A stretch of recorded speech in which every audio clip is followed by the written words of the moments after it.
जय माँ लक्ष्मी, जय गणेश देवा। स्वागत है आपका भक्ति का सागर में, जहाँ भक्ति की हर लहर हृदय को शांति और आत्मा को प्रकाश देती है। आज दीपों के इस पावन पर्व पर आइए सुनते हैं माँ महालक्ष्मी और भगवान श्री गणेश जी की वह दिव्य कथा, जो हमें यह सिखाती है कि धन तभी स्थिर रहता है जब उसके साथ बुद्धि और विवेक भी जुड़ा हो। ये कथा न केवल पौराणिक है, बल्कि हमारे जीवन का गहरा संदेश भी देती है कि अहंकार चाहे कितना भी बड़ा क्यों ना हो, प्रेम, विनम्रता और भक्ति के आगे झुक ही जाता है।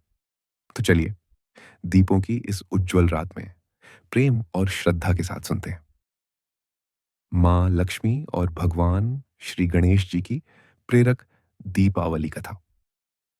आपकी इच्छा अनुसार मैं दिवाली के दिन पढ़ी जाने वाली श्री महालक्ष्मी और भगवान श्री गणेश जी की एक पौराणिक एवं प्रचलित कथा प्रस्तुत कर रहा हूं, जो दीपावली पूजन में विशेष रूप से सुनी जाती है। दीपावली पूजन की कथा, माँ लक्ष्मी और श्री गणेश जी की कहानी। यह कथा उस कारण को स्पष्ट करती है कि दिवाली पर धन की देवी माता लक्ष्मी के साथ बुद्धि और शुभता के देवता भगवान गणेश की पूजा क्यों की जाती है। कथा, माँ लक्ष्मी का अहंकार और गणेश जी का वरदान। पौराणिक कथा के अनुसार एक बार धन की देवी माँ लक्ष्मी को अपने ऐश्वर्य पर बहुत अभिमान हो गया। उन्हें लगा कि संसार में हर कोई उनकी पूजा और आराधना केवल उनकी कृपा प्राप्त करने के लिए ही करता है। उनकी इस भावना को भगवान विष्णु ने भांप लिया। वे मुस्कुराते हुए मां लक्ष्मी से बोले, देवी, निसंदेह आप बहुत पूजनीय हैं, लेकिन आप में एक कमी है। आपके पास अपार धन और ऐश्वर्य तो है, पर मातृत्व का सुख नहीं। संतानहीन होने के कारण आपका जीवन अपूर्ण है और आप भी संतान के प्रेम के लिए व्याकुल रहती हैं। भगवान विष्णु की बात सुनकर मां लक्ष्मी बहुत दुखी हुई। वह तुरंत माता पार्वती के पास गईं और उन्हें अपना दुख बताया। माता पार्वती ने जब मां लक्ष्मी की व्यथा सुनी, तो उन्हें बद्धा स्नेह हुआ। उन्होंने अपने पुत्र श्री गणेश को मां लक्ष्मी की गोद में बिठा दिया और कहा, हे लक्ष्मी, आज से गणेश तुम्हारा दत्तक पुत्र, गोद लिया हुआ पुत्र हुआ। इसे अपना ही पुत्र समझना। श्री गणेश को अपने पुत्र के रूप में पाकर मां लक्ष्मी अत्यंत प्रसन्न हुई। उनका मातृत्व भाव जाग उठा और उनका सारा अभिमान दूर हो गया।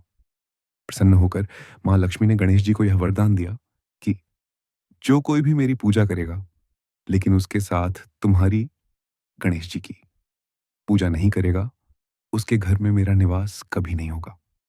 मेरे रहने पर भी मैं उसके घर में स्थिर रूप से नहीं रुकूंगी। संसार में जब भी मेरी पूजा होगी, तो वह तुम्हारी पूजा के बिना अधूरी मानी जाएगी। तभी से यह मान्यता स्थापित हो गई कि जहां धन है, वहां उसे सही बुद्धि और विवेक से संभालना आवश्यक है। बिना बुद्धि और विवेक, गणेश जी के धन, लक्ष्मी जी का सही उपयोग नहीं हो सकता और इसलिए वह चंचल होकर नष्ट हो जाता है। यही कारण है कि दीपावली के दिन शुभ लाभ और समृद्धि की कामना के साथ माता महालक्ष्मी के साथ सर्वप्रथम भगवान श्री गणेश जी की पूजा का विधान है। दीपावली का एक अन्य कारण, प्रचलित राम का आगमन। दीपावली का त्योहार कार्तिक मास की अमावस्या को मनाया जाता है। एक अन्य कथा के अनुसार इसी दिन भगवान श्री राम 14 वर्ष का वनवास पूरा करके, राक्षस राज रावण का वध करके, अपनी पत्नी सीता और भाई लक्ष्मण के साथ अयोध्या लौटे थे। अपने प्रिय राजा के वापस आने की खुशी में अयोध्या वासियों ने घी के दीपक जलाकर पूरी नगरी को प्रकाशित कर दिया था। अमावस्या की काली रात भी दीपों की रोशनी से जगमगा उठी थी।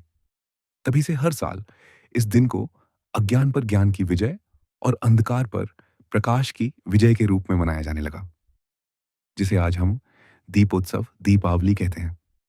इसलिए दीपावली की पूजा में मां लक्ष्मी की कृपा और भगवान गणेश की बुद्धि दोनों का आह्वान किया जाता है, ताकि घर में धन, यश, सुख और समृद्धि चिरकाल तक बनी रहे। तो प्यारे भक्तों, यही है वह पवित्र कथा जो हमें यह सिखाती है कि धन केवल तब कल्याणकारी होता है जब उसमें बुद्धि, विनम्रता और भक्ति का मेल हो। मां लक्ष्मी की कृपा और गणेश जी की बुद्धि, यही दीपावली का सच्चा आशीर्वाद है। इस वर्ष जब आप दीप जलाएं, तो केवल घर नहीं, अपने मन और विचारों को भी प्रकाशित करें। आपके जीवन में मां लक्ष्मी का निवास सदा स्थिर रहे और गणेश जी आपकी हर राह को शुभ और मंगलमय बनाते रहे।